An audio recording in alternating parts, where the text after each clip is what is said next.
shout out to the almighty LDBC, the Lions Den boxing community. If you didn't know, now you know. All right. What's going on?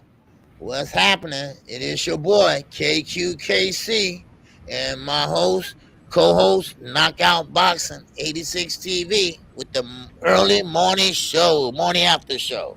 All right. What's going on, Knockout? What's happening? Oh, man, I'm chilling, ready to talk some boxing, man. Happy Sunday to everybody out there. Hope everything's well with you too, OG, and everybody hit the like button, man. Smash the like button, and let's talk some boxing this morning, man. We need chat participation, so let us know what you're thinking. Let us know what you're feeling. We got a lot of big stories, and we got a lot of boxing to talk about, man. Yes, most definitely, and like I say, if your mind feel free to do so. We got both cash apps right down at the bottom down there. So if you want to support both fighters, both commentators, just let us know and just do that. All right, because Knockout Boxing, he has a great. I want to say this now before I forget. He has a great TKO debate series. And it's going on every week. And every time someone want to step in and debate, he finds someone. So, I mean, it's a great debate every week. And he will be going up against two guys this week. So yeah, I'm doing two. I'm doing one on two. I want to challenge myself a little bit. So I'm doing back to back. And then we got Money Brown TV and Everything Boxing going at it Wednesday. So this week we did. And we already got we already got some people for the following week too. So y'all keep shooting me them emails, and we're gonna keep talking boxing, man. But yeah, I'm ready for this show this morning. I'm excited for this one, OG. Man, wow, man, yeah, we had a hell of a show, man. So, man, we started off with none other than Abdullah Mason. All right, what's up, Coach? Matter of fact, let's see who all in here first. All right, before we get started. Let's see who all in here. All right. You want to do the roll call? Yeah, man. We got Dr. Mark. Flawless Mentality was the first one in the building. What up, Dr. Mark? We got Skywalker in the building. What up, Skywalker? Yes, we got Bruce Gas, Boxing Jazz, and more. What up, Bruce? J. Grant Jr., Boxing Man in the building. Jose Diaz popping with you. My brother Ghost in the building. Ghost mad at me right now because of my Demetrius Andrade take. But I still love my brother Ghost. What's good with you, Ghost? NBA D Nice in the building. We got the other OG coach from Glove Up Boxing and more. Sports Heaven, Felix Nunez, and Thrill Hill. And I also see my brother Loyal to the Game. Boxing Talk done slid in here too over on YouTube. I don't see him on the stream yard yet, but Loyal to the Game Boxing Talk is in the building. And then plus my wife just slid up in here. What's up, baby? Salute to you. But yeah, man, let's get it popped. LaShawn Bennett just popped up in here. Y'all keep coming in. Yes, sir. Y'all keep coming in and hit the like button on your way in here. 37 people in the building, 27 likes. The other 10 of y'all go ahead and hit that like button so we can break this YouTube algorithm and get as many people in here as possible, man. All right. Yes, sir. All right. Yes, sir. All right. Now let's get started. All right. What you got? Man, I got a lot, man. Obviously, we got all the fights. But I got Bill Haney, man. Bill Haney did an interview on the Boxing Voice. I like to give him their credit because this is where I'm getting these quotes from. Shout out to them. Great job on the interview. But Bill Haney was discussing this notion that some people have that being the champion isn't important. Because as you know, OG, a lot of people are overlooking Devin Haney, not really respecting his status as undisputed. You got some people say Tank Davis is better than him. You got some people talking about Loma. Well, here's what Bill Haney had to say, OG. He said, yeah, and ESPN. Yeah, we're going to get to the pound for pound list, too. We got a lot. It's going to be a lot. I got some other topics, but it's going to be a lot of stuff surrounding Devin Haney today. I ain't going to lie to y'all. But the boxing, so this is what Bill Haney said to the Boxing Voice, OG. He says, now I hear this new narrative that you don't have to be a champion. That's a falsehood. Somewhere everyone started thinking that they have to pay for the sanctioning fees. That's what the public thinks. If you take a look at the public, right, and what everyone is saying, fighters shouldn't have to pay sanctioning fees. Well, we don't. We don't pay the sanctioning fees. I think that's a misinterpretation that the public needs to hear. He says it's decided way before the fight even happens who is going to pay the sanctioning fees.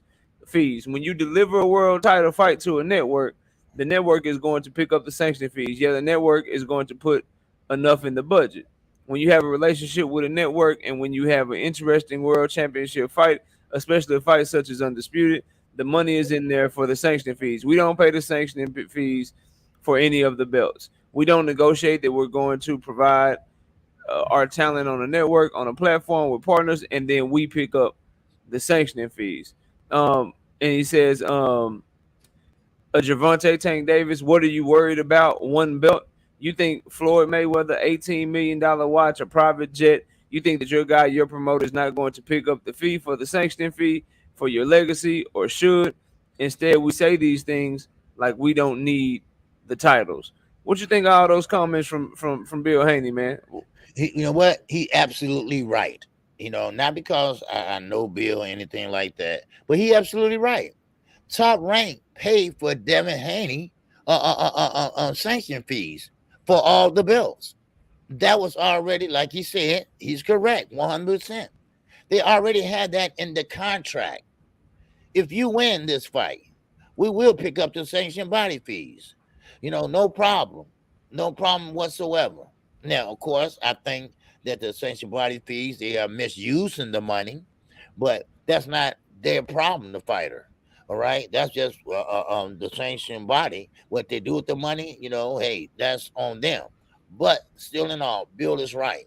Tank, listen, you got Floyd Mayweather always boasting about this and that. Yes, he has money. He is not broke, people. Please understand that. Don't listen to 50 Cent. Don't listen to Jake Paul.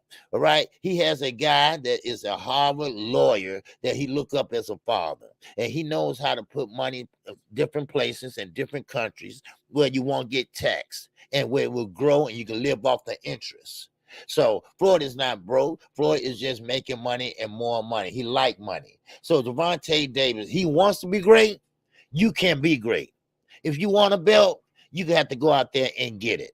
Because one thing about belts, I'm going to tell you, one thing about belts, that is your mark.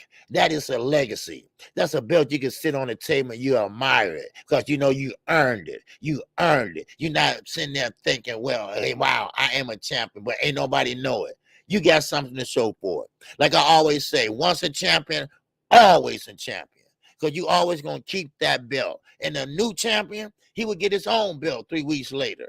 So and Bill Haney is absolutely right of knockout boxing. That's all I have on that, man. Yeah, I agree. Like shit, if you smart like Bill Haney and Devin Haney are, if you are business savvy, then you can negotiate that in there to be able to where they make your purse big enough to where your purse can account for the sanctioning fees, or they just pay them for you. You put it in negotiation. Hey, if I win this fight, then y'all got to write that check over there to whatever sanctioning body, or if I'm undisputed like Devin Haney, to all 4 sanctioning bodies where I got the belt. So I think I'm glad that Bill Haney said that. Maybe there's some things that fighters don't know because Floyd Mayweather, Leonard Ellerbe, and some of these other promoters, maybe they ain't gonna tell you that. Maybe they not gonna tell you that they'll pay the sanction fees and they just expect for you to do it because again, they greedy.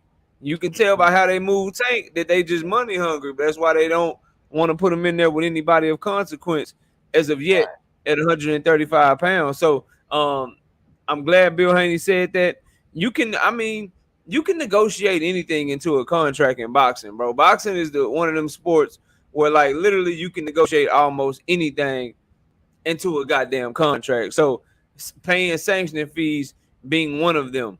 Paying my fees to get to and from the venue, that can be one of them. Hell, a fighter can ask for, look, I only want a Ferrari to pick me up and take me to the media workout or to the press conference or to the fight. Like, they literally can negotiate anything in a goddamn contract, including you gonna pay the sanctioning fees as the network or the promoter. I don't want to have to deal with that shit. I don't want it coming out of my pocket. So either make my purse big enough where this portion of the portion of the purse is for the sanctioning fees, or you just pay them yourself. But I don't want to pay them hoes. So that was a true statement by Bill Haney.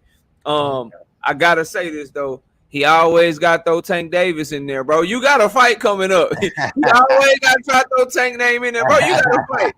You got to fight, and your promoter is telling us who you fighting next. He say you fighting this dude, Cambosos, and he trying to make the Loma fight next. Why he bringing up Tank, bro?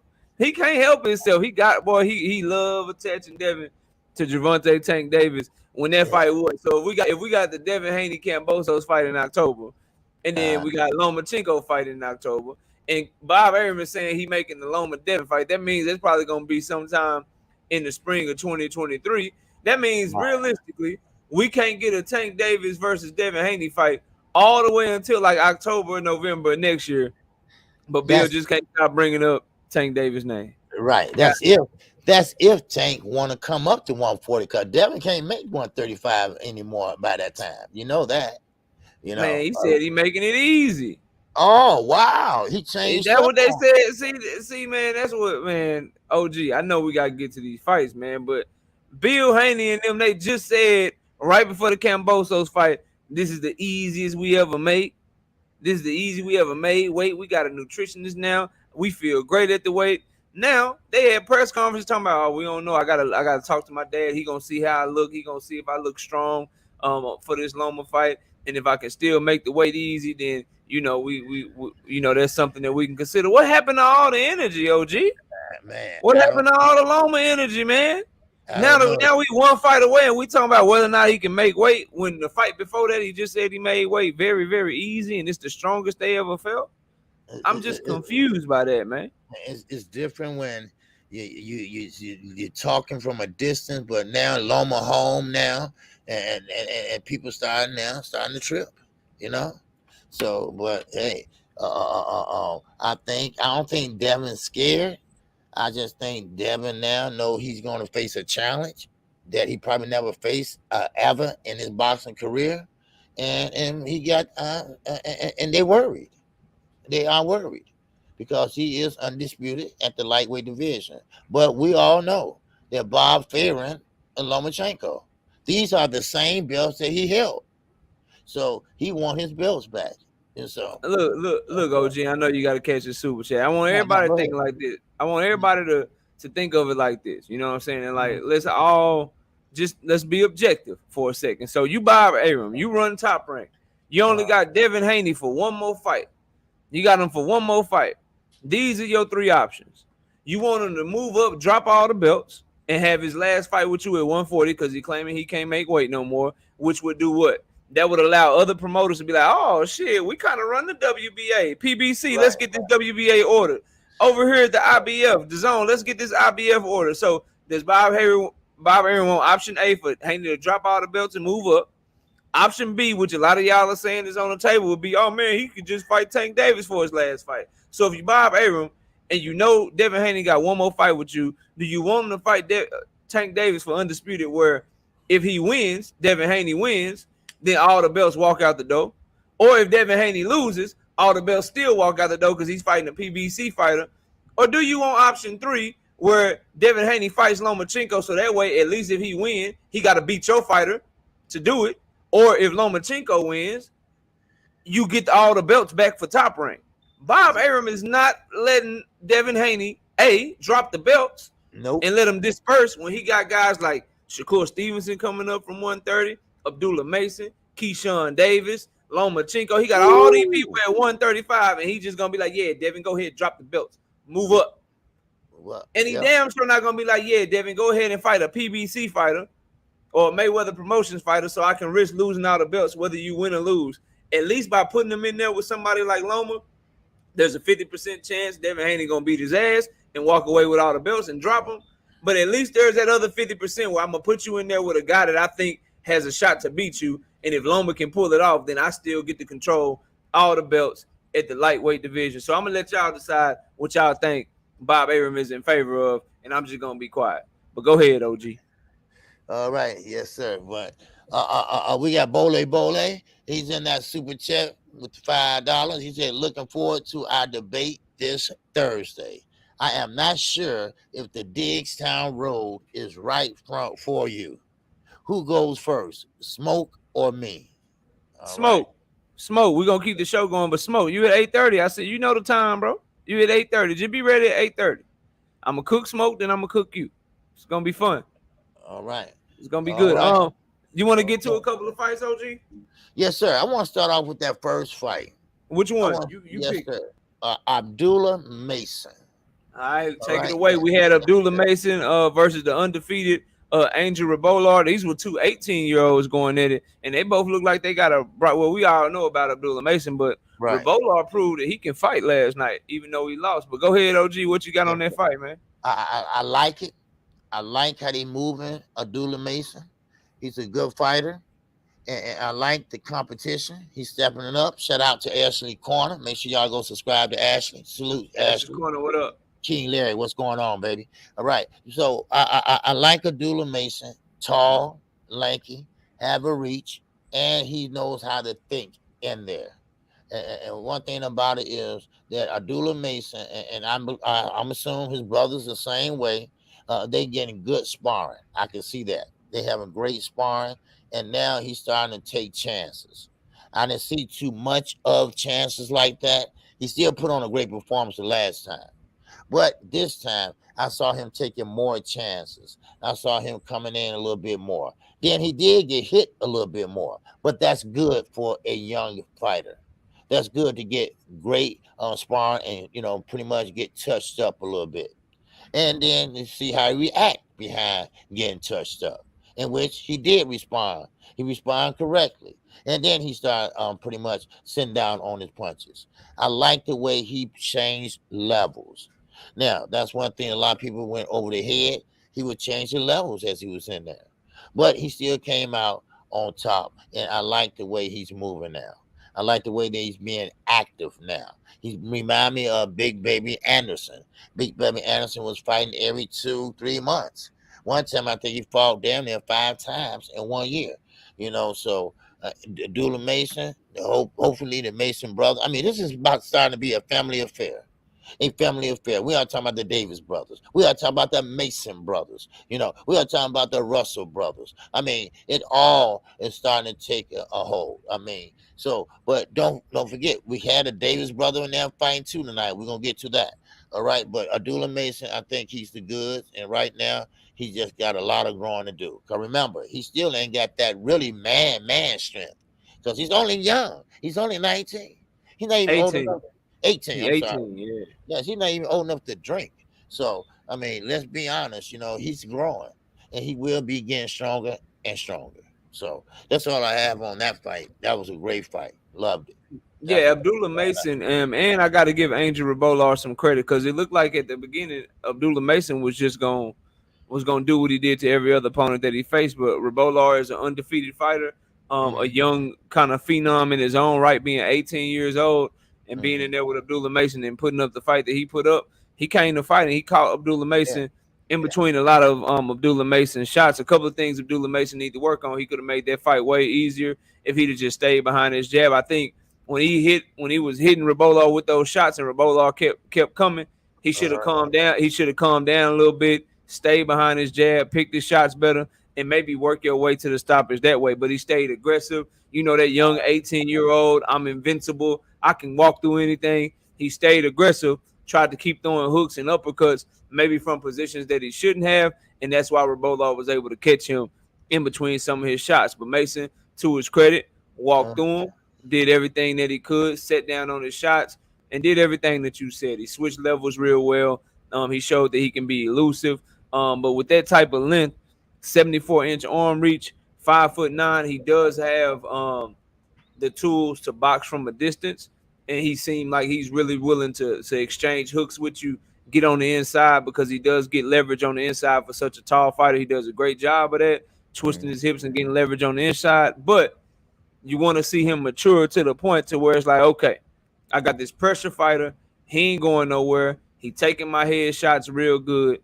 I'm just going to outbox him. And if I outbox him and look good doing it, that's cool with me. I don't have to try to walk through everybody and knock everybody out. So I like that he learned the lesson at a very young age that you ain't going to knock everybody out. And so I want to see him because he's going to walk through some guys. He's just so damn talented and so good. It's going to be some guys he walked through.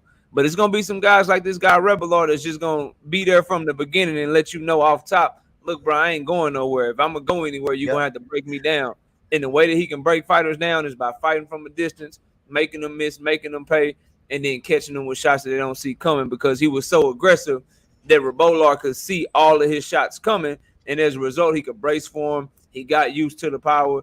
You ain't never gonna get used to being hit with some sharp shit you don't see coming. And Abdullah Right. Mason is good enough to set up those shots. So I would just say one critique: work behind the jab a little better. For my money, though, you give me any prospect, I'm still taking him because of the skill set, because of how talented he is, and because of just how young he is. He's younger than everybody that you would compare him to. So he has much more room to grow and much more room to get better. And like you said, it's something that's becoming a theme for boxing. You got the Russells, you got the Ennis people, you got fucking now you got the Masons, like you got the Davises, like Right. these brothers are like coming up fighting, and it seemed to be something in the water where at least one of them, if not more than one, just turns out to be very special. And in this case, it looks like Abdullah might be that one for the entire Mason lineage. But he did his thing last night. I like that he got tested. I like that he got some rounds in. And we'll see what's next for him. I anticipate that he'll be fighting probably sometime in October. And then maybe again in December. I know for sure he gonna probably fight at least one more time this year. We could quite possibly see him two more times this year, if we're lucky, because I love watching that young man fight. And that's all I got on it. I want to get to before we do the next story, OG. I want to get to one more fight. I want to get to another prospect, and this prospect for all the prospects Shout that out fought. Village Brother. Village Brother. Shout out to you. All right, go ahead. Yes, sir. Yes, sir. What up, Village brother? For all the prospects that I saw fight last night, this one to me, OG, was probably the most impressive. He looked like he grew a lot between his fight and the last fight, and that's Delonte Johnson, Tiger Johnson versus Harry Gigliotti. Man, I was impressed with the performance Ooh, that Tiger man, Johnson put on. But what you got on that fight, KQ? man, that fight was a hell of a fight. And I'm talking about we got Tiger Johnson coming there with Galata. Galata was trying to show his hand speed. He was trying to match his hand speed with Tiger Johnson. But it's only one problem. You can have hand speed, but you have to have to control hand speed. It's called control aggression. Now, he was very aggressive with Galata, but he was kind of wild with his hand speed. But Tiger Johnson, he had that straight aggression. He was very well timed with his hand speed. His hand speed was impeccable, and he started landing. And a lot of still was trying to keep up with him, but he started slowing down. He started using the left hook, but it was too slow. Tiger already hit him and came back with the guard up. So what Tiger did was he got hit. Now I have to give it to Galata. That first round, hey, I have to give it to Galata. Galata really came out there blazing. He really came out there. He jumped on Tiger Johnson, and Tiger Johnson, as being a young, pretty much prospect, he came in there and he took it well. So he didn't let that deter him. He still came marching forward. He's still coming forward, step by step, inch by inch, and he's pretty much he turned it up. He went from around one notch to the second notch. Then he hit the third. Then he started showing the hand speed going up and down, up and down, up and down. Then he pretty much came back with that right hook, and that bust open that cut on the left side of Galata. And then he came back with that left hook, and that left hook bust the nose of Galata. And then Galata started slowing down. Then Galata started using the ring, not for lateral movement, the run. Now y'all talking about running all the time. Well, Galata actually ran in that fight. All right. He did. He tried to jog away and shit. He What? did. You ain't lying. You ain't So, lying, man. so it's a difference in lateral movement and running. Okay. Now last night, okay, that's running. All right. And of course, we all know the rules of engagement. You cannot turn your back. All right. When you turn your back, that's a sign of I quit. But most judges, most referees don't enforce it a lot. But if I was a referee, I would enforce it. All right. But still in all, Tiger Johnson had his number. All right. Tiger Johnson had his number. So what he did was he stepped up a little more and used the left hook and caught him while he was running out. And then he stopped, and then that's when he started teeing off for him. Tiger Johnson, I'm sorry again. Tiger Johnson is the goods. Right now, I usually don't judge a fighter with that less fights, with that many fights, but you have to give it to the young brother. The young brother is pretty much well versed as far as a ring IQ.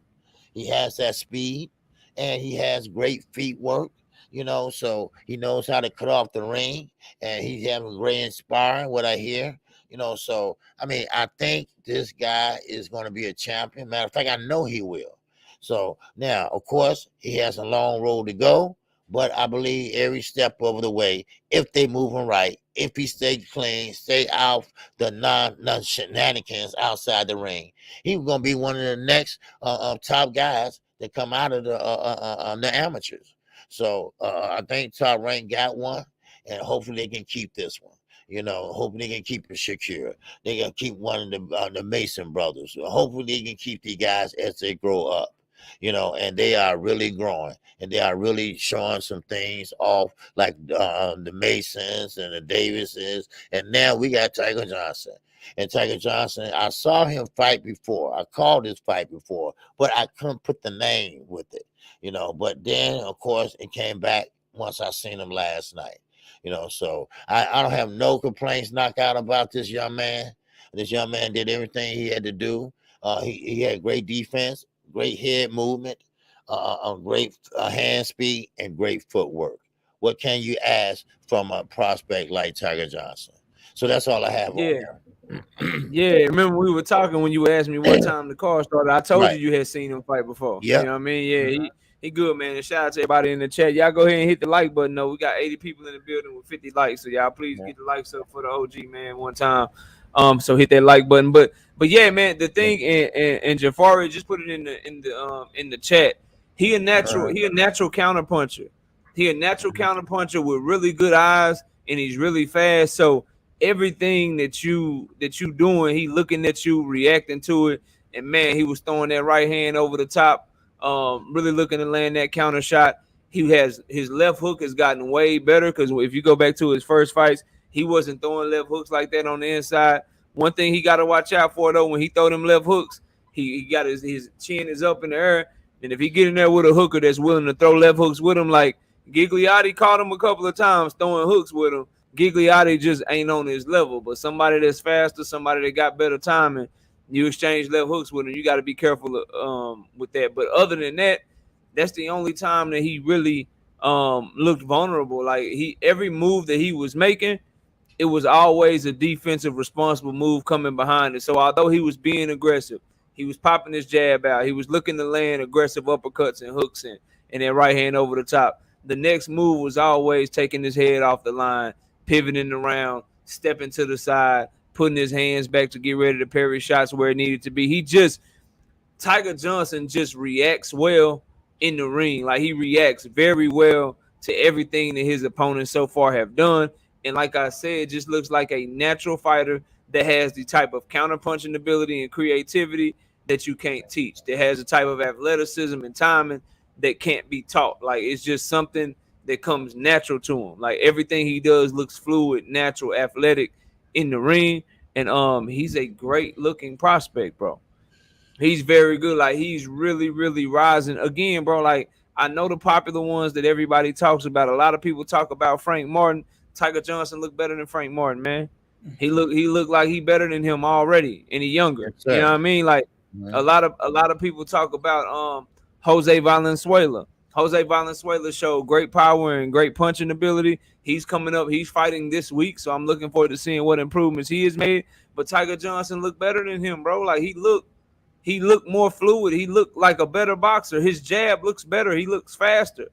And did y'all see Gigliotti's face last night? Yes. It's some power coming behind them shot, bro. He busting dudes up, cutting people up, swelling them up. So all of that with power too. Like, he nice, bro. Tiger Johnson is a very, very good fighter, man. And so I'm just looking forward to seeing him move. For him being in Top Rank, I don't know if they're gonna get him down to 140, because that's where Top Rank has a lot of fighters at 140.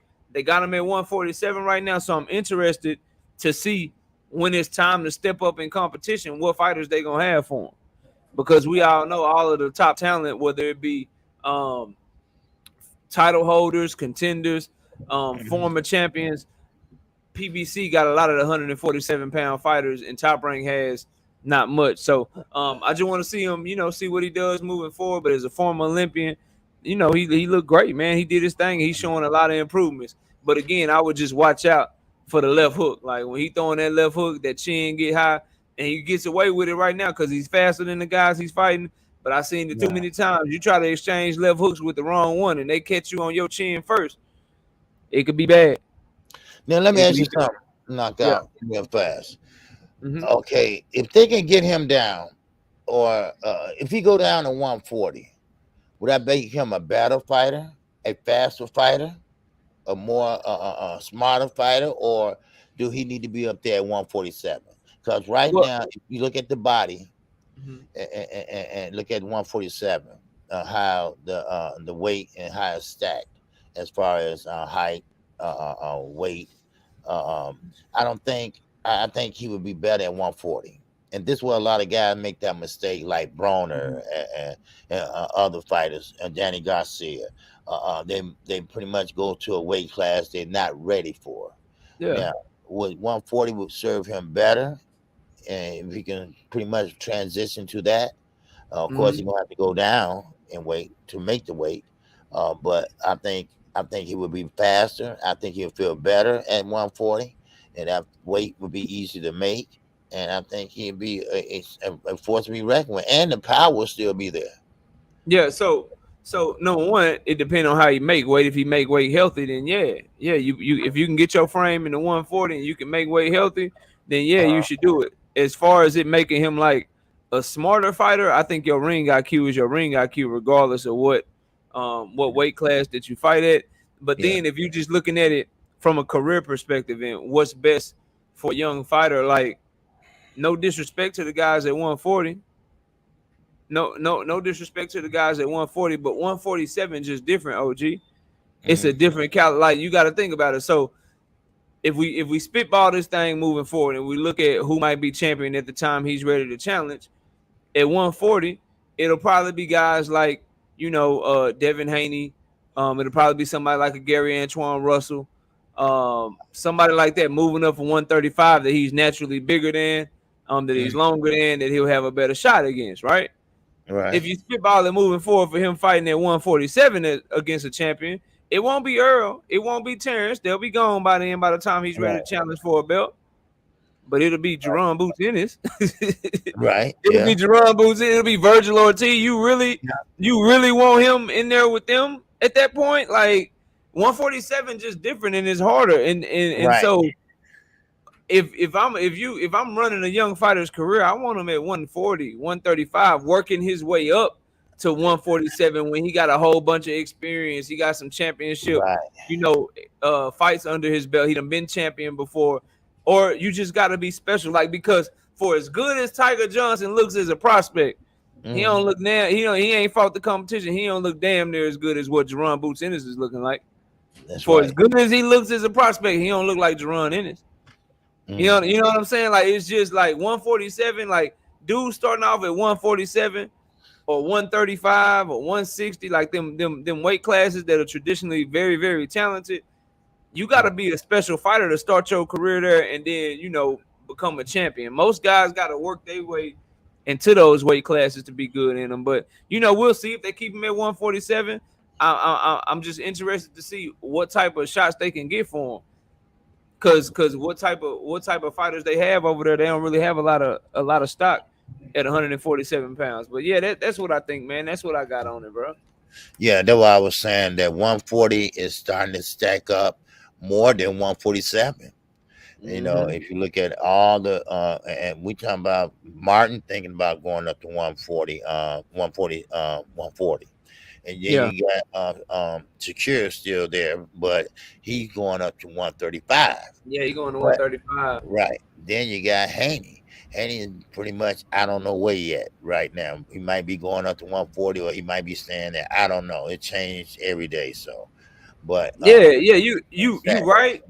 You right. But those guys that you named, if they fighting Virgil Ortiz or they fighting Jerron Ennis or Earl Spence or Terrence Crawford or Yadinas Ugas or even a Keith Thurman at 147 pounds, all of those guys that you just mentioned will be the underdog. So while Right. 140 is getting stacked and it's getting some good talented fighters in there, none of those fighters can hold a candle to the people that's fighting at 147. They just bigger, stronger, more Right. athletic, and a lot of them are just as fast. Or they Right. fast enough to put a whooping on your ass to where you ain't gonna get away from it. You know what I mean? Like Exactly. Yeah. it's different. Like while 140 would be crowded, it'll be a crowded division. At the Hmm. top of it, he would have better shots to win belts and get big fights and beat the top of that division versus winning belts, getting big fights, and having a shot to beat the top of 147 pound of 147 pounds. So we'll see. We'll Yeah. see, Yeah. man. You know what I mean? But let me ask you this. I wanted to do a story real quick before we start getting to some of these heavyweights because we still got FA. We got Kelvin Davis. Matter of fact, let's do Kelvin Davis real quick because I don't want to skip him, the brother of Keyshawn Davis. What'd you think of Kelvin Davis's performance over Sebastian Chavez, man? Okay. Last night, Chavez, he was game, and Calvin Davis, under the tutelage of Brian McIntyre and Bo Mac, he was slow. He's a slow starter. We all see that, and he's very tall, have a reach, but he's not using it like he should. Now, of course, maybe because of he's fresh out in the amateurs and he doesn't have a lot of fights on his belt. But right now, he did get the knockdown, and he did get a knockdown not once but twice. But still, in all, I think that he needs to step it up a little bit. I think he's got to start snapping the jab a little bit more. He got to keep working the jab, and also, I noticed last night once he got the knockdown, then of course his opponent got right back up, and he didn't press the action. He just started still in the same gear. He didn't go to the next level. He didn't want to clean his plate. All he was doing is playing with his food. And you got to take this shit seriously. And he Mm-hmm. wasn't taking it seriously. He had his hands behind his back and doing this and doing that and mean mugging and acting. No, no, no. Take care of business first. Then you can play later. And that he wasn't doing. Now, if that was a top caliber fighter or a fighter that was equal to him or even a little bit better, then he probably would have pretty much got his get back on Davis because Davis was playing around. But Davis gonna have to go in there and get in there and get stronger and stronger and stronger. Now, I will give him a good job for working his jab when he did. I like the way he threw his uppercut. He wasn't too Mm-hmm. far away. He wasn't too close. And now, of course, it wasn't a hard uppercut, but it was well, it might have been hard to the fighter, but to me, it looked like he didn't throw it with mean authority. But the fighter went down, and I guess that's the ultimate on goal for him to knock his opponent down. But still, in all, the opponent got up, no urgency at all. He went right back to being the same Calvin Davis like he always been. Very slow. So maybe that will come with experience. Maybe that will come with more fights on his belt. But I don't want to see him stay in that same gear. And this is what I'm trying to tell everyone. A trainer, a good trainer, will have multiple champions, will have a champion doing certain things. Now, of course, keep in mind, he's just a prospect. And Bomac, pretty much, I don't think he had the knowledge or whatever to develop a fighter. Now, of course, Terrence Crawford came to him already kind of special. So, I mean, it wasn't too hard for that.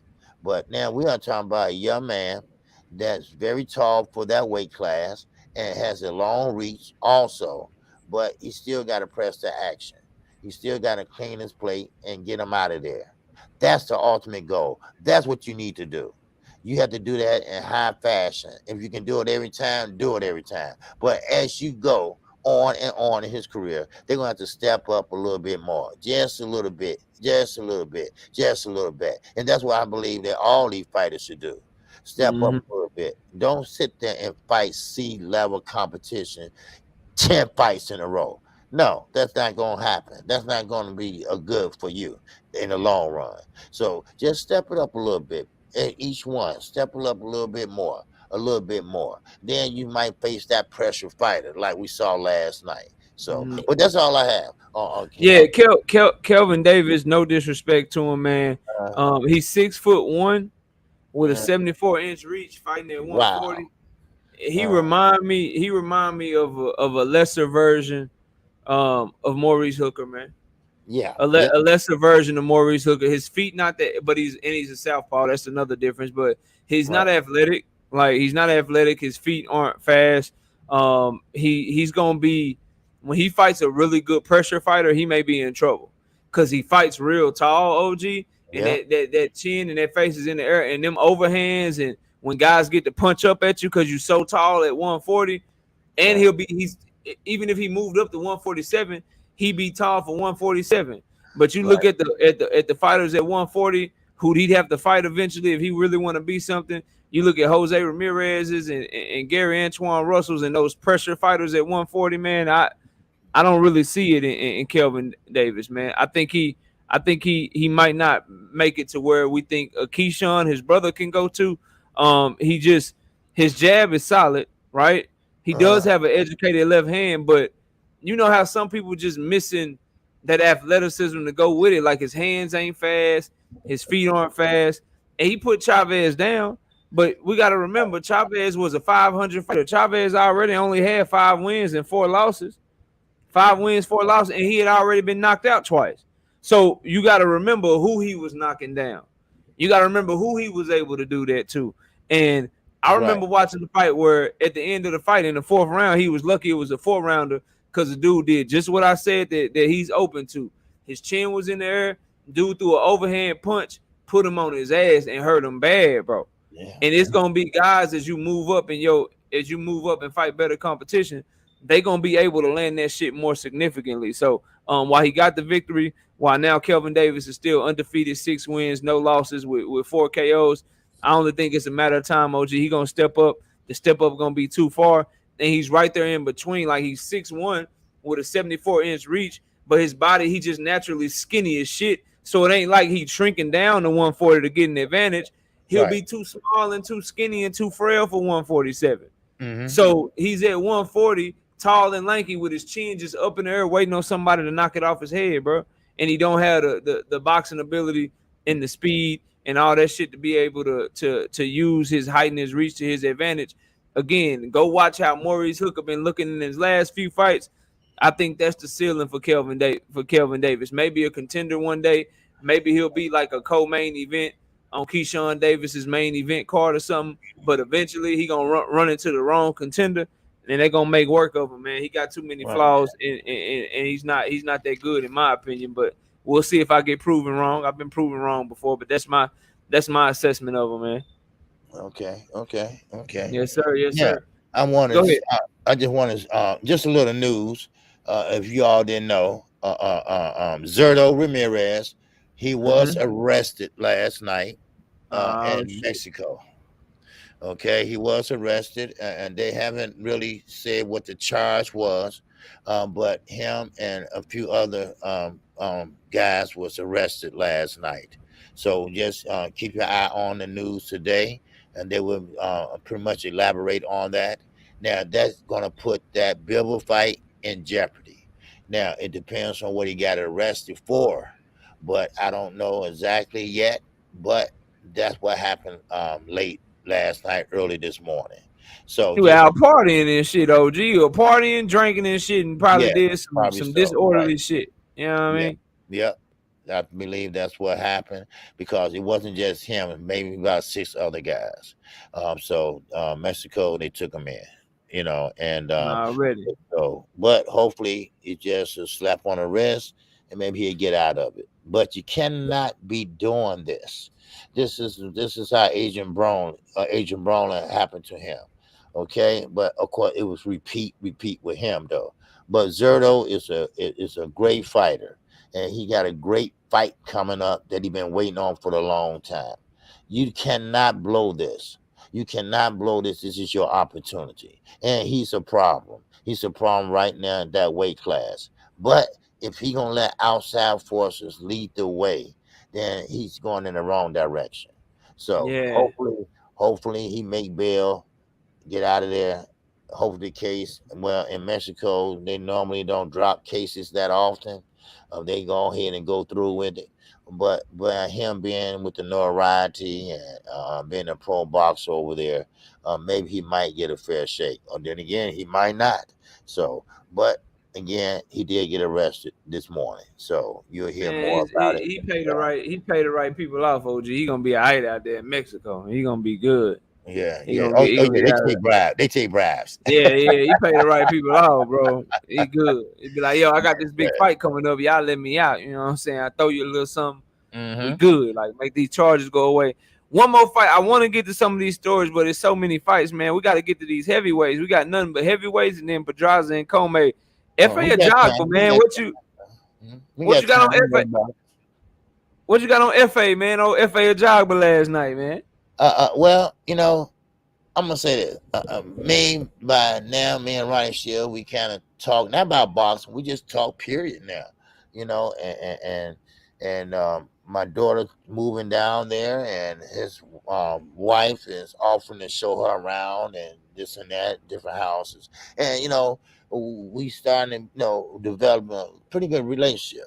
But because Effie left a bad taste in mouth when he left Ronnie Shields, and you all know the story, but. FP Jabba last night. I think he is starting to prove now. Now, I was worried at first. What's up, Damon Kennedy? Salute to you, my man. Little Rick, what's going on with you, baby? All right. Now, I was worried about FP Jabba at first because I thought at this point in his career, he should be way past what he is right now. But last night, I saw something different in FP Jabba. He wants to be a winner. He wants to be that guy. And right now, he might be slow as molasses. Yes, but he had the right idea. Now, of course, he's like a Joe Joyce. He's slow, but when he land on you, you will feel it. You will feel it. And he did the right thing. He might have been slow doing it, but he went to the body. He worked his jab. He took his time. He broke him down. Now, of course, he wasn't fighting the best out there, but he did what he had to do.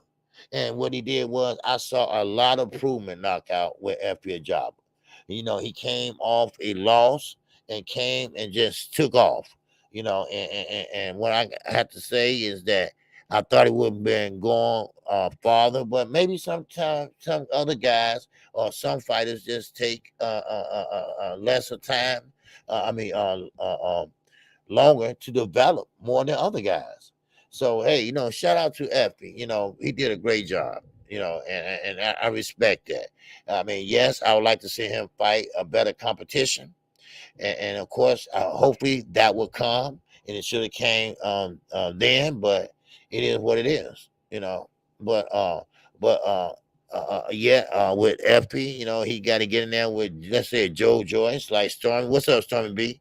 All right, he fought Anderson. He had died. He had died.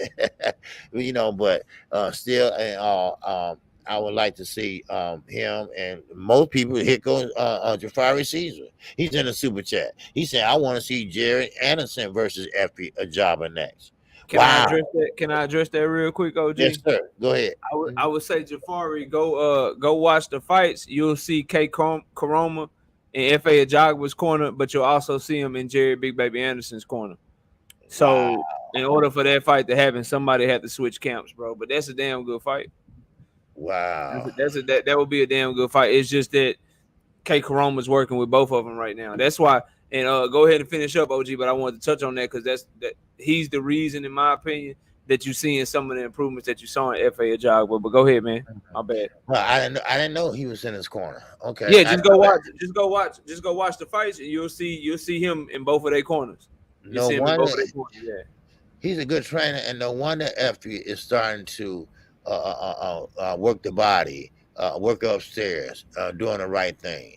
when he was with Ronnie Shields, of course, Ronnie Shields gave him that perfection of the 1-2, and he took that. And I guess when he moved on, and now he's with a trainer that pretty much is teaching them basic. Now, FP Job is a big guy; he's standing at 6'6", but he can punch hard.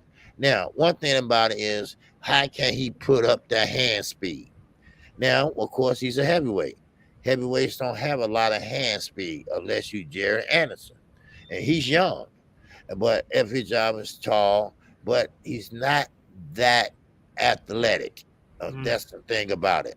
His feet is not there. His hands are there, but they're there slowly. His feet is not there at all. But he will come forward on you. He doesn't step back. He comes straight forward, and he come with that jab out there. So I don't have no complaints about FP last night. I think he did a great job. I just like to see him speed up his punches a little more. But he had the right idea. He had the right mindset last night, and he went in there and he did what he had to do. So yeah, man. FA is a strong ass dude, bro. Yeah, he's strong as shit, big ass, strong ass dude. But what I like you said, man, he was behind his jab last night. He fought off the back foot. I saw some whipping right hands, like how Robert Helenius throw them whipping right hands to the body. I saw some of them from him.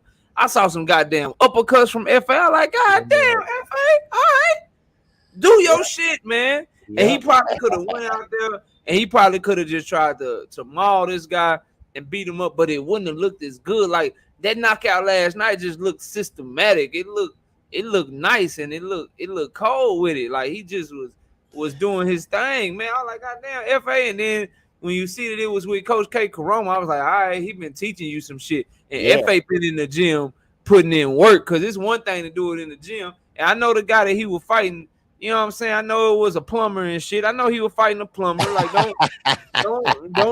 don't misconstrue what I'm saying. I know he was in there with the dude that be plumbing and shit. I understand that, bro. But he looked good, and he was able to take what he learned in the gym, and he was able to apply it. So FA a jogger with uppercuts and shit when guys trying to get in on him. FA a jogger with body work now. Yeah, as strong as he is, that's only gonna make him better. Now, his issue, because I seen somebody put Jared Anderson in there that they want to see FA versus Jared Anderson. FA just too goddamn slow for Jared Anderson. Like, he too slow. He too slow. Jared Anderson will hit him like 3 or 4 times before FA can swing, bro. Like, I don't know about that one. And then, so I still like his speed against some of the guys that he would have to fight at the top of the division. It's just, I don't know, man. I don't know. But he's strong, he's powerful, and he is a dangerous fight for anybody. But I don't know if he'll ever be that champion that, you know, maybe he looked like he could be when he was first coming up as a prospect. But if he keep improving like that, you never know, because the dude is powerful as hell and he can knock anybody out. He got the type of power to where it don't matter how good your chin is. If he hits you right, your ass is going down, bro, because he just hit that hard. Some people just hit that hard, man, where it don't matter how durable you are. If they catch you right, they rocking you, like they turning your lights out. So, you know, great performance from him. I want to see what's next. But this is a thing too that we gonna talk about. Him, Richard Torrez, who we gonna talk about next, and Jared Anderson. They were all minus 10,000 favorites last night. That means you had to put $10,000 down just to win 100, and they don't need to be in the ring with nobody that's that big of a mismatch no more in their career, because these dudes, FA, Richard Torrez, and Jared Anderson, they all are too good. They all hit too hard to be in the ring with people that don't belong in the ring with them, man. They really, really do. So before I get to the Richard Torrez and Canado fight, I want to ask the OG what you think about Devin Haney, man, in the pound for pound list. Everybody's up in arms. The Ring magazine, they didn't put him on their list. Devin Haney talking about he ain't wearing the belt no more. They talking about send it back to us then. Then ESPN, they ain't put him on their list either. You know what I mean? What you got on the pound for pound list, not including Devin Haney? Is it a big deal? Is it no deal? What are your thoughts on that, KQ? Well, my thoughts is very disrespectful. Number one, it is a big deal. For those that say it's not really a big deal, just a belt, no, it's not just a belt. That is history. That is what boxing foundation is built on. And one of the foundation boxing is built on. Yes, boxing been around for a long time. They just didn't develop boxing yesterday. This is a highly disrespectful. It's a reason why you have pound for pound. It's a reason why there are champions in each division. There's a reason why now it's a full belt era. It's a reason for everything that happens in the sport of boxing, except for bad calls and bad refereeing. That belt represents a champion. That belt shows you that this guy is good enough to beat everyone in his division. And that is an accomplishment. That's not a compliment that you just give him a gentleman handshake. You give him a trophy. And in boxing, a trophy is a strap. It is a belt. That means you are a champion. And sure, you got other sports that are trying to mimic that, like wrestling, fake wrestling. But boxing was the first to come out with the belt. And for them to sit there and disrespect this young man. We are talking about a young man that went out on a limb, went out on his faith, his skills can beat this young man. He went in there and took a bad deal just to go in there and show that he can be an undisputed champion. He took criticism by calling him an email champion. He shook it off and still went in there and did what he had to do. And now that he has the belt, now here comes the narrative. Belts don't matter. Yes, they do. For those that say it don't matter, that's bullshit. Belts matter. It mattered to Muhammad Ali. It mattered to Sugar Ray Leonard. It mattered to Julio Chavez Sr. It matters to everyone that fights in the sport of boxing, because that is the ultimate trophy that you can get. And that's the ultimate go in the history books, being undisputed, that you can get. But for ESPN and others to disrespect that young man, something that he's doing and other fighters that have been doing it for a long time is not doing, is a damn disgrace. That's how I feel about it. That's how I feel about it. Yeah, man. It's just so, you know me, OG. Like, I like clarity and shit. I like for people to have to explain themselves. And that's always been my issue with the ring pound for pound list. Like, what's your criteria, bro? Right. What's your criteria? Because based on the list that I'm looking at, the only undisputed champion that didn't lose his belts in the ring that's not on the list is Devin Haney. It's the only one that's currently active that didn't lose his belts in the ring that's not on the list. You got Alexander Usyk at one. He was undisputed at cruiserweight, moved up to heavyweight. He never lost his belts in the ring. You got Terrence Crawford, who was undisputed at 140, now fighting at 147. He never lost his belts in the ring. You got Canelo Alvarez, who just lost to Dimitri Bivol, but he is still the undisputed champion at 168 pounds. Never lost his belt in the ring. You got Josh Taylor on the list, who was undisputed at 140, dropped a few belts, but he didn't lose his belts in the ring. He dropped them. He's on the list. You got Jermell Charlo, who just became undisputed at 154 pounds. He's on the list. The only undisputed champion that Ring Magazine has currently not on the list is Devin Haney. You know what I mean? And to me, that's where they should have to let us know what the criteria is. It's like they just get to pick and choose, and one day it looked like, okay, they really care about accolades, right? Right. Then it's like one day, okay, now they really care about skill. Then it's like, okay, now they really care about how many divisions you fought in. It's like you can't follow the shit because they don't tell you what the rules are or how they're judging these fighters. So my suggestion is, right, for everybody, especially if you're a content creator, if you don't like their list, make your own list. True. Make your own list. Like, I don't give, like, to be real, I give my opinion on it because I know people want to hear it, but I don't really give a damn about nobody's list but my own. Right. And I explain, because the difference between my list and their list, I explain to people why my list is the way that it is. So, you know, it is what it is. I think it's bullshit. You know what I'm saying? I think that it's wrong just based on the list that I'm looking at. Like, if you're going to have every other undisputed champion on your list, then you should have him on your list too. Like I would think that's common sense. Or tell us why he's not. They should have to explain themselves. People should be able to ask them, hey man, look, you Ring Magazine, you the most popular publication in boxing. You know what I'm saying? People take your list very serious. They look at your list. So can you please tell us why your list is the way that it is? What is your criteria? And then they should have to list out what their criteria is so people know how they judging, bro.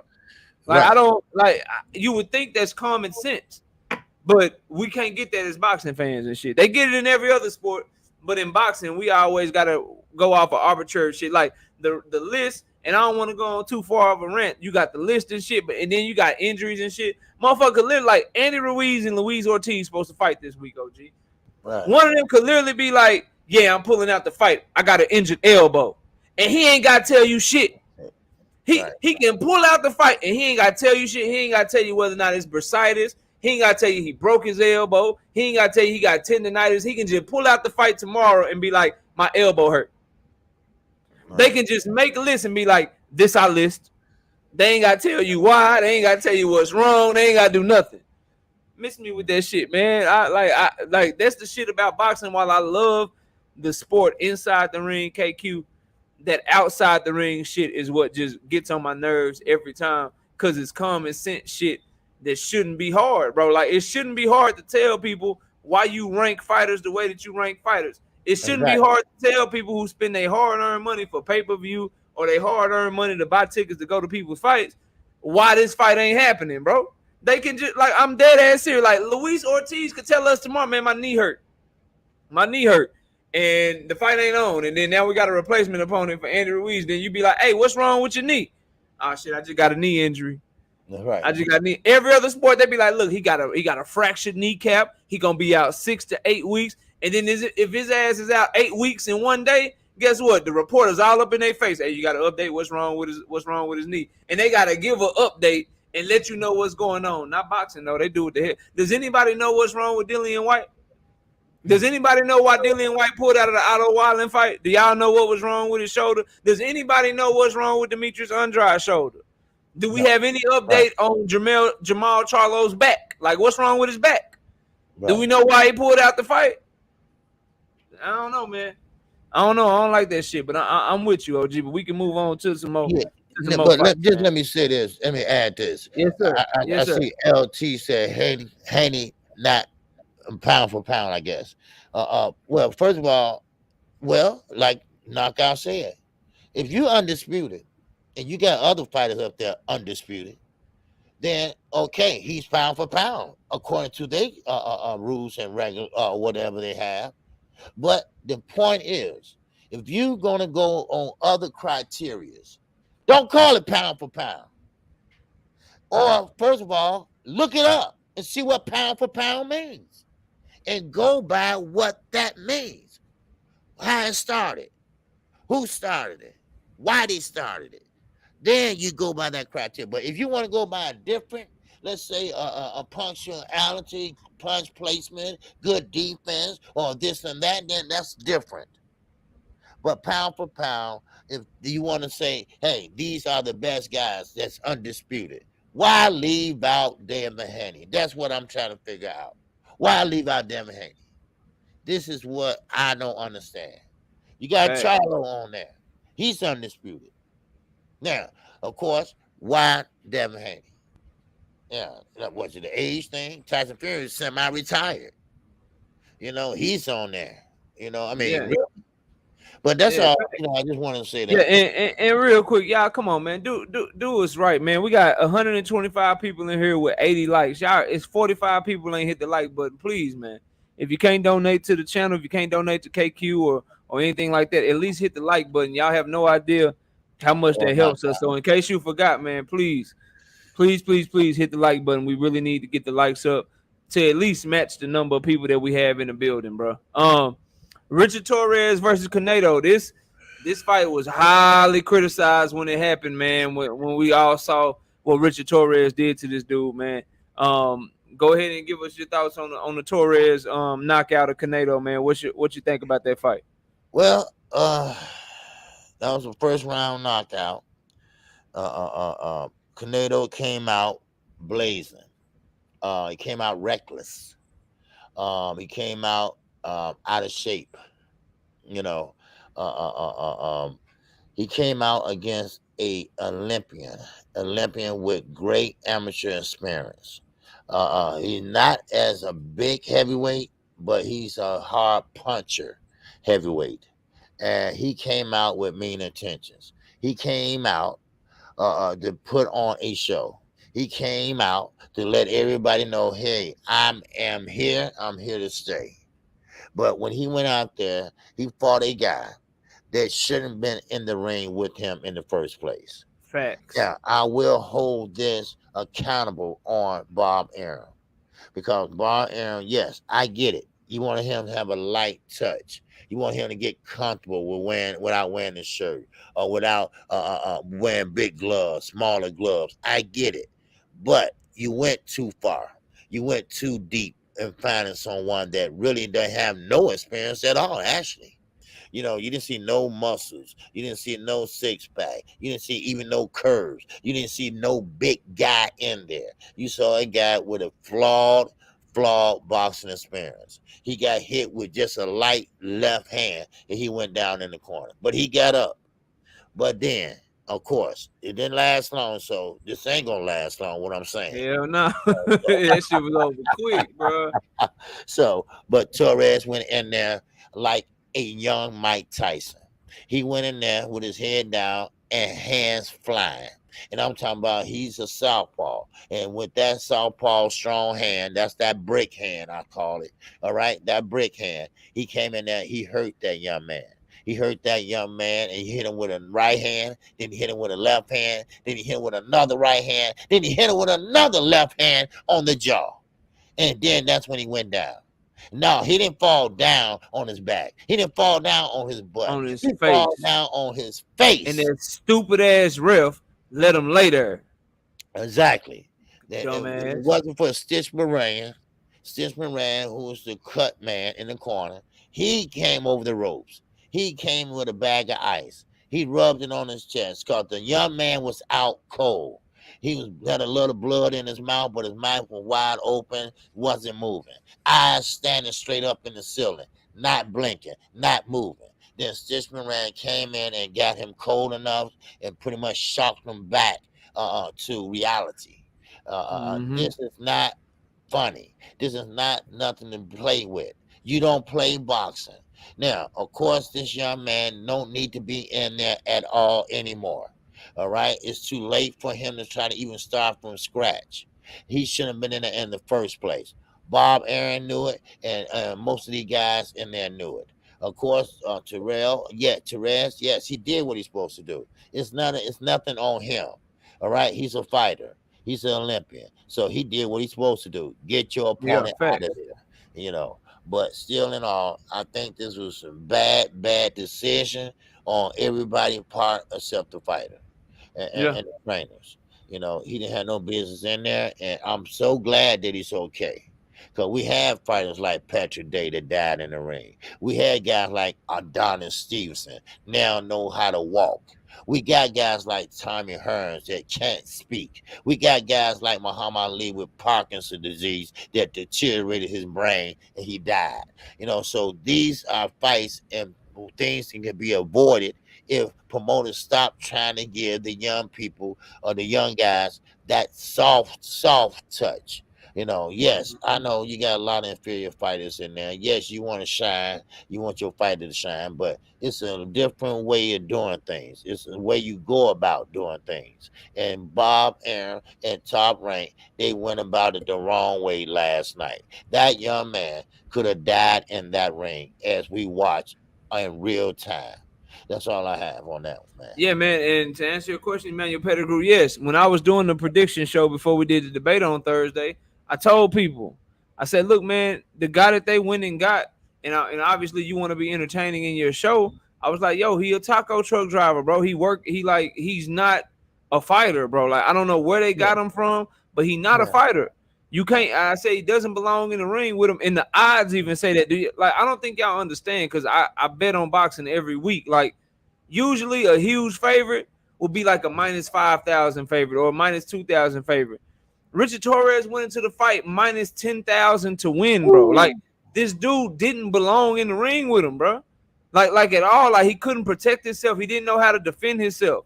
It was like Richard Torrez. It was sanctioned assault, bro. It was sanctioned assault. Like they literally sanctioned an assault on this dude, man. Like he didn't have a chance from the opening bell. He didn't know what to do. Richard Torrez took a basic angle, threw a left hand, and the dude didn't know what to do. He got hit with the left hand in the corner. He goes down. Then the stupid ass ref, like, I don't know where they got him from. You see this fighter is hurt. Why are you so far away to where Richard Torrez can hit him, hurt him, and then hit him 2-3 more times against the ropes before you finally get Richard Torrez up off of him and shit? Like, you knew he was hurt. He just got put down, bro. Exactly. He just got put down. And your ass is all the way across the ring. You all the way across the ring to where you got to run over and you allow Richard Torrez to tee off on a dude that's already on his way down like 2 or 3 extra times because you wasn't doing your job properly. Then you exacerbate it and you make it worse by letting them just lay their face down. If I'm knocked out, and I'm face down and dude knocked me out, made me fall on my face, and I'm face down, how the hell can I breathe? If I'm laying on my mouth and my nose, how can I breathe? That's part of the reason it took him so long to come to, because the ref, he moving Torrez to his neutral corner and shit all over here while this dude is laying face down for 5-10 seconds, can't even fucking breathe after being knocked out, his eyes watering and shit, man. It was a bad look that could have been avoided on so many levels, bro. Like, number one, if you top rank, like you were saying, OG, come on, bro. Like, you couldn't find nobody that was like a minus 2,000 favorite. You couldn't find somebody like at least the dude that Jared Anderson fought and knocked out. At least he had like 26 fights. He was overmatched. You know what I'm saying? He didn't belong in there, but at least he had the experience to where he could protect himself a little bit. He made Jared Anderson work a little bit. This dude went in there with 6 professional fights against a former Olympian. This guy already had 2 losses, and the former Olympian is aggressive as shit with athletic ass feet, and you knew this dude had no feet, and he had already been knocked out one time by somebody else. So, bro, it was horrible, man.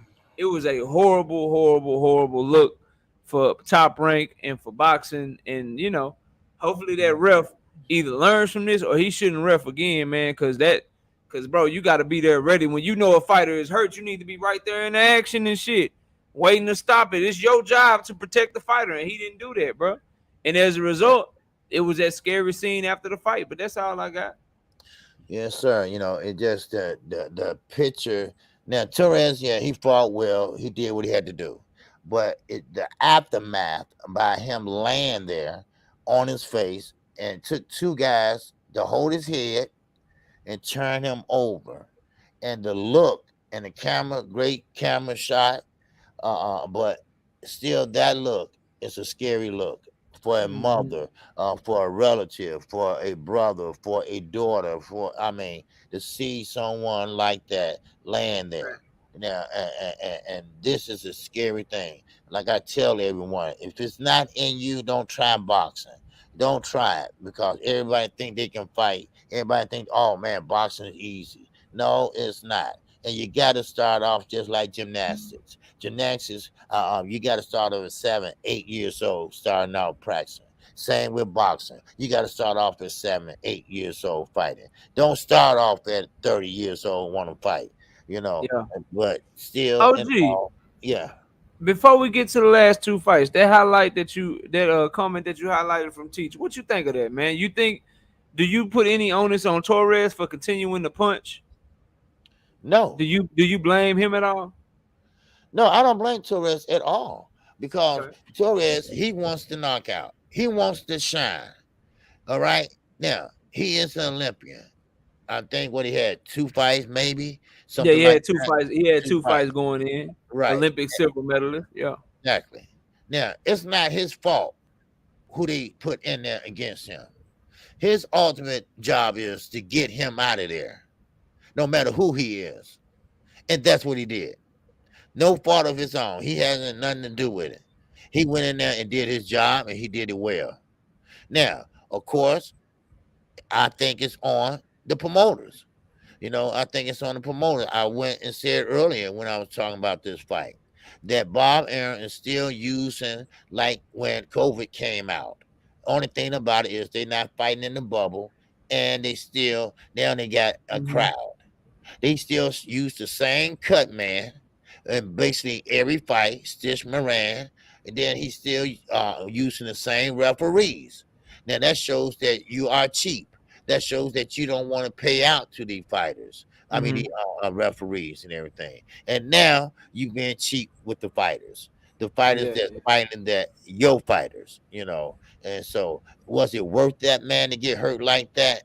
Ain't no amount of money nah. have him, because I know for a fact that he had to go to the hospital. Now, does he have a concussion? Don't know. But one thing about it, I know that the doctor, he went in right after of him. I saw that as he stepped down out the ring. The doctor was pretty much just saying, "Hey, look, go downstairs," or something he was saying. I don't know, Yeah, he but was supposed to catch a flight back to Mexico that night, but they made him stay and go to the hospital. yeah, okay.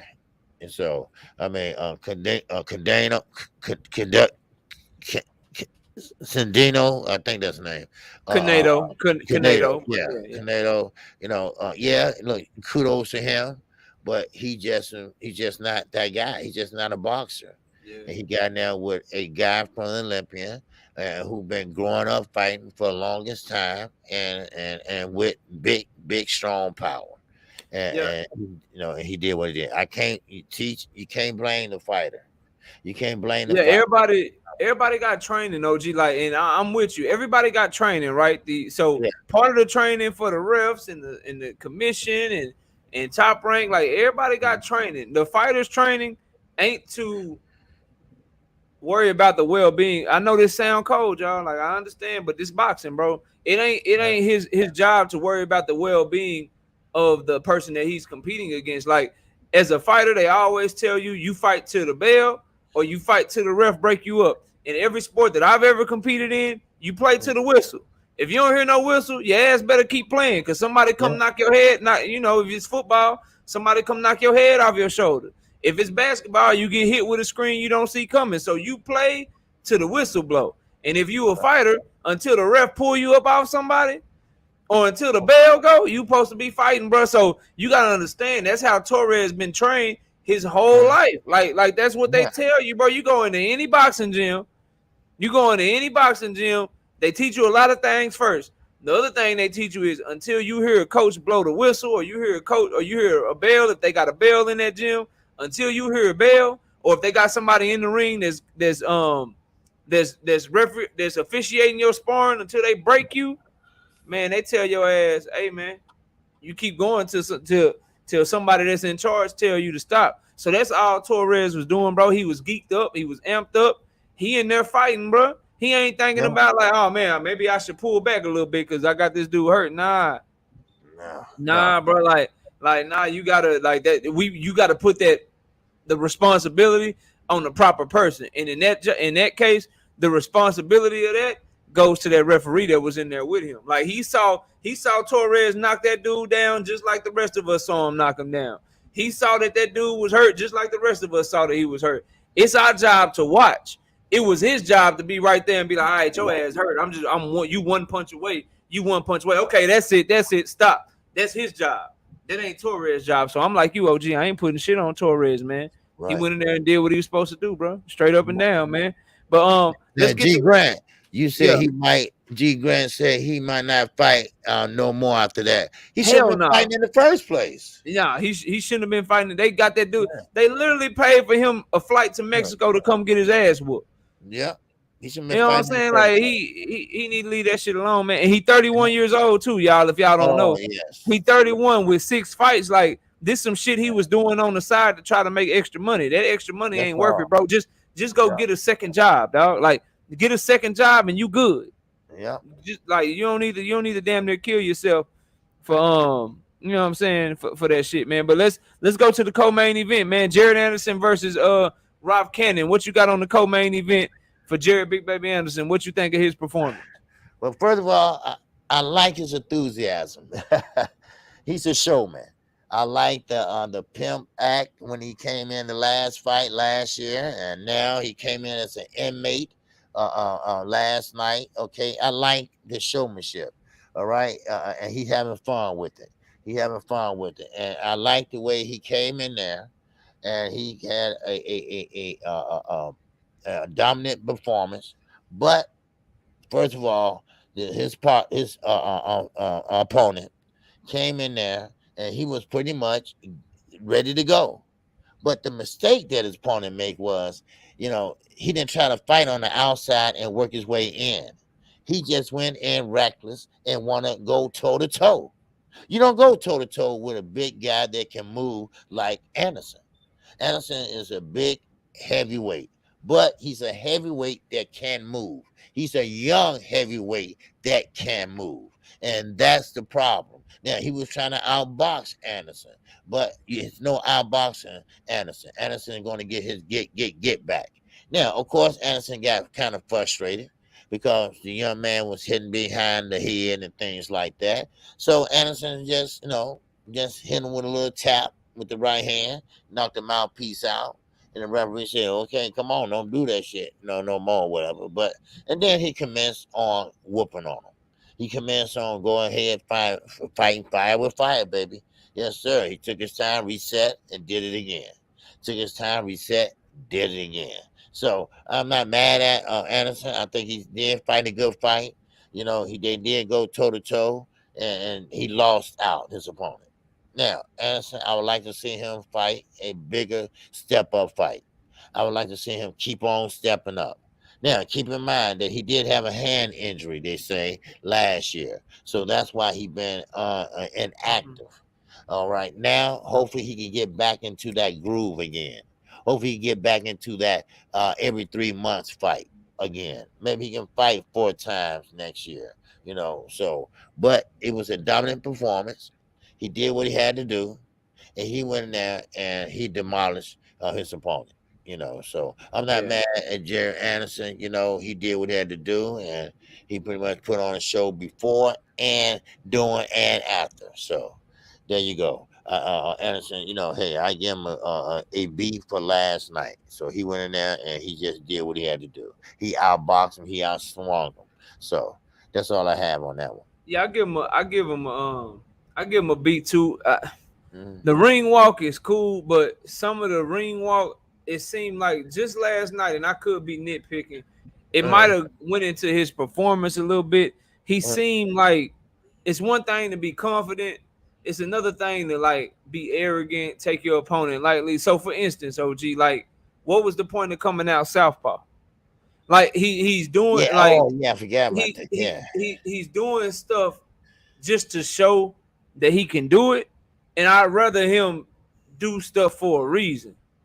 You know what I mean? Like he's Right. clearly right now in his career better at orthodox. He's clearly a better orthodox fighter. Just because you can Right. switch, don't mean I want to see you switch. But he come out like say, bro, I'm coming out with this prison uniform and shit.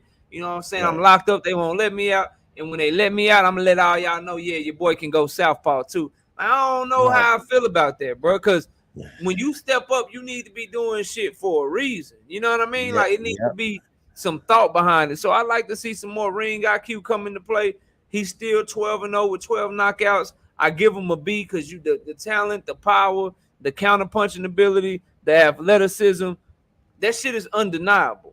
But now I want to see him take that next step of that efficiency. Like, look, bro, I'm gonna be orthodox until somebody make me switch southpaw, or until I get good enough as a southpaw to where that's gonna be my main stance. But the jab that he got from orthodox, that shit nasty. When he started countering and going to the body, he broke old dude down. And man, he just a hell of a talent, bro.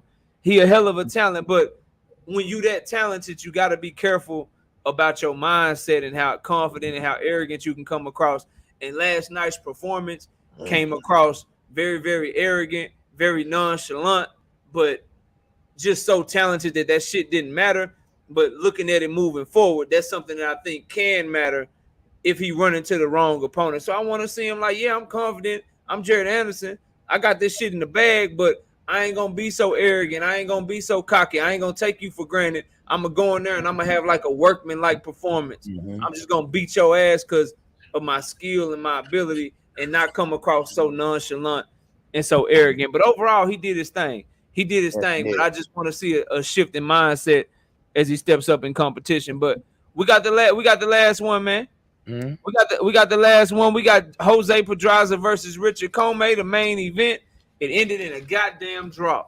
It ended in a drop, and Yes, it sir. knocked my goddamn parlay down by half. I still won, but I didn't win near as much as I would have if I'd have got that one right. Because the damn draw, they called that a wash, and they took some of my shit down. So I only Now, got who the you have? half. Who did you have?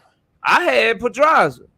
Okay. I had picked Pedraza to win. I thought his boxing skills would come to the forefront, which they did towards the end of the fight, but Comey did very, very good at the beginning of the fight. I scored at 96-94 for Pedraza on my card, but I could see, I could see an argument for a draw. I could see an argument for Comey if you Right. really gave him a lot of those early rounds because he was fighting well early in the fight. I think if it was a 12-round fight, like I believe it, people with these types of experience, I feel like they should have just let him fight 12 rounds like they former champions and shit. They'd have been 12 rounds a bunch of times. I feel like if it was 12 rounds, Pedraza would have got the victory because he was taking over the fight late. But I ain't mad at a draw. Let them run it back on somebody undercard. They don't need to be the main event though. But if you want to put if they got a Teofimo Lopez card coming up and you make Pedraza and Comey run it back as like a co-main event, I'd watch the fight again. But Yeah. what you got on that fight, man? Pedraza versus Comey. Well, first of all, I'm okay with the draw. Yeah, me too. Yeah. I'm okay with the draw because right away, no filling out round for Comey. Now I had Pedraza winning the fight. I said that before the fight started. I think Richard Comey, he also said that, hey, look, my back against the wall. I gotta perform tonight, or people are gonna think that I'm a washed up fighter. And so he had to go out there and perform. And you know what? He answered the call. He answered the bell. That's what he did. He went out there. He was throwing three-piece right hands at the same time. Then he was putting the pressure on Pedraza. Now, Pedraza, yes, he was moving, doing a lot of lateral movement, getting in and out, and he has great head movement. Always have, always will. But Comey stayed on him. Comey stayed on him, and Comey started working the body.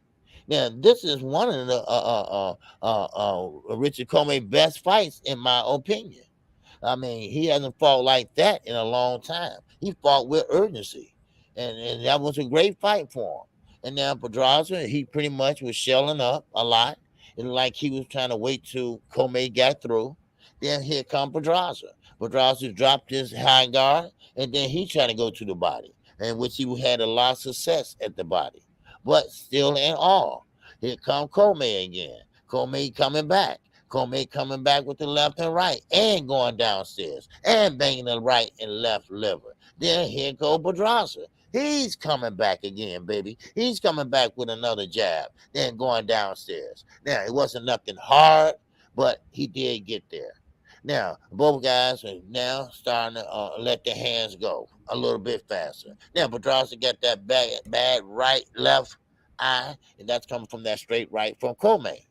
And then Comey got busted on the left side, and that come from a pretty much head clash almost. But still in all, both guys was throwing great punches. Now, this is the catcher. I looked at ESPN and I was looking at the copy box output, and I seen that Pedraza had better output than Comey. But Comey, in my opinion, I thought he had better output. Sometimes those are incorrect because I had Comey winning that fight. I had him barely winning, but I had him winning that fight. I thought it would have been a split decision going his way. But still in all, Comey fought a damn good fight. And I'm okay with the draw, and I'm okay for them to run it back if they get a chance. Now, as far as main event goes, now I don't think that should have been a main event. Facts. I mean, but it could have been maybe a co-main event or maybe a third. Like on the main card, like put it on the main card or something. You know what I mean? Exactly. Exactly. because we are talking about two veterans in boxing at junior welterweight, and they didn't have a lot of success, but they did have success, but not a lot as like a Crawford or a Spence. They didn't have that type of success, but they had a Mhm. little success, and both guys got knocked down. Pedraza, he got knocked down, let's say, by Javante Davis. Then you got Richard Comey, he lost to Lomachenko, and Robert Easter Jr. I mean, but both of these guys still, still had a little lifeline in them last night, but I don't see them dominating anymore. I think those days are behind them now. Now I think maybe you might see maybe two or three more fights out of these guys, and that it been a wrap. So, but I'm okay with the draw, and that's how I saw it. All Yeah, I'm right. okay with the draw too. I mean, the 97-93 card that it came out for Mm, Pedraza, I thought was a little wide. I thought if you scored 96-94 either way or a draw, I wouldn't be mhm, mad at you. So if Comey would have got a split decision, or if Pedraza would have got a split decision, then I would have been cool with that. My issue with Comey was he would fall asleep. He would come out at the beginning of the rounds, have Pedraza all up against the ropes, just beating on him, really working him. Then he'd take a step back and he'd rest for like a minute. So I don't know if he had a gas tank issue or if his right. conditioning wasn't there, but Comey, that's where Comey dropped the ball to really take over control of the fight. Yeah. Pedraza dropped the ball like he always does, bro. And like I said when I broke down the fight, for some reason he gunshot, bro. Like you could see him. I don't know if you could see this, OG. You could see him make Comey miss. Comey would be all out of position, just wide open for a counter punch. Pedraza wouldn't throw that hoe. He Wow. would not throw that hoe. He would make him miss with good head movement, have Comey missing with all kind of good defense, and then just pivot around without throwing a counter shot back. Like he did the same shit with Jose Ramirez, bro. When he was fighting Jose Ramirez, he would make Jose Ramirez miss, show good defense, and then he wouldn't fire back, bro. He would not fire back for whatever reason. So Pedraza just fights. His problem has always been, and it was in this fight, he fights really good to win some rounds. He fights really good to fight you close. But when it's time to take over the fight, when it's time to really turn up, Hmm. he don't do it. Like you cannot tell me the one time he did it in that fight was round 9 when he put a whooping on Comey where he let his hands go. He was using his head movement and firing counter shots right back at Comey the whole time, and he beat his ass in the 9th round. He landed damn near 40 punches in the 9th round. Yeah. You couldn't do no more of that. And then what he do in the 10th round? In the 10th round, he went back to being same old Pedraza, making the miss, not being aggressive. How do you have a round like round 9 that Pedraza had, then come back in round 10 and lose all that momentum, bro? Right. He don't put his foot on the gas. He ain't got no killer in him, bro. Right. That's his problem. The skills are there. The talent is there. He can box from both stances. You saw the head movement can be elite when he want to use it. But then he don't put his foot on the gas, bro. He too goddamn defensive and too passive as a fighter. So that's what cost him the win in this fight. Because at the end of the fight, that fight was there for him to win it. Mhm. That fight was there for Yeah. him to win it. He had a good 9th round, and if he would have came out in the 10th like he came out in the 9th, he probably would have won that fight. That was the difference in the fight. But that's all I got on that fight, OG, man. That's all I got, Okay. bro. Okay. All right. You got any news? Or that's Nah, it? we good. I think we good, man. It's about 10:40. I think Oh, we okay. had I think we had us a great show today, man. All right. Oh yeah. Oh yes. Most Yeah. definitely. Yes, sir. This was a great show. We had a great weekend of boxing. And of course, we're going to have more weekends of boxing coming up. And I'm talking about the women. They're going to be taking their stage pretty soon. You got Canelo and Triple G. And of course, I know a lot of people don't want to see it. I get that. But we got a lot of other things going on. And like I say, I want to focus on fights that's already been made. I want to focus Yeah. on fights that's already going to be coming to the forefront. So that's what I want to focus on right now. So with that, you can catch me Monday through Friday, baby, 11 o'clock a.m. Central Time. And also Saturday night, you know where I will be at. right here in my rightful place. And of course, we're gonna be over at Knockout Boxing 86 TV. We're gonna be over there Sunday, baby. All right. Now, I do want to say, don't forget to check out the TKO boxing series. Knockout is showing up and he's just showing out in the last 3 weeks. And as a matter of fact, I'm saying I'm proud of the young brother. All right, because the young Appreciate brother that. is doing his thing. And you need to come over and check it out. You'll be surprised. You'll be like, wow, man, this is a good debate. And we talking about grown folks debate. We're not talking about arguing back and forth. We're talking about straight great points. So you got some pluses and you got some minuses. All right. So come on out and show some love from Knockout Boxing 86 TV and the debaters. All right. Let them know that you're rooting for them. All right. So Yes, with sir. that, Yes, sir. that's all I have. All right. Man, yeah, for Coming out. for me, man, you can catch me every Wednesday and Thursday night, 7:30 p.m. Central Time. You can catch me with KQKC every Sunday morning, 9 a.m. Central Time. Like he said, we'll be on my platform next week. But this upcoming week on Wednesday night, I got a huge debate that I'm hosting. I got Money Brown TV versus Everything Boxing. On they're debating whether or not Adrian Broner is a Hall of Famer. Money Brown TV believes that he is. Everything Boxing believes that he should not go to the Hall of Fame, so they're going to debate that on the platform. And then Thursday night, for the first time ever on the TKO debate series, I'm doing 2 debates in one night. You know what I'm saying? I'm challenging myself a little bit. So I'm going up against Get the Smoke first at 7:30 p.m. We going Devin Haney. All right, he My froze. He brother froze. Bole. My Okay, there great you go. supporter and subscriber Bole said he wanna go at me about Demetrius Andrade and Janabek. So we're gonna do that debate. I'm gonna do 2 debates in one night. I'm competing. We got guest judges, guest moderators, man. It's gonna be fun, bro. It's gonna be fun. So y'all come through and check us out next week. But OG, that's all I got, man. I All right. appreciate y'all. And we'll catch y'all next week, bro. Yes, sir. All right. Peace to everybody. Everybody have a great Sunday evening. And if you don't do anything else, watch boxing. And with that, we are out of here, Miss Knockout Boxing. I appreciate you, Miss First Lady. All right. And with that, we out of here. Y'all have a good evening. Peace.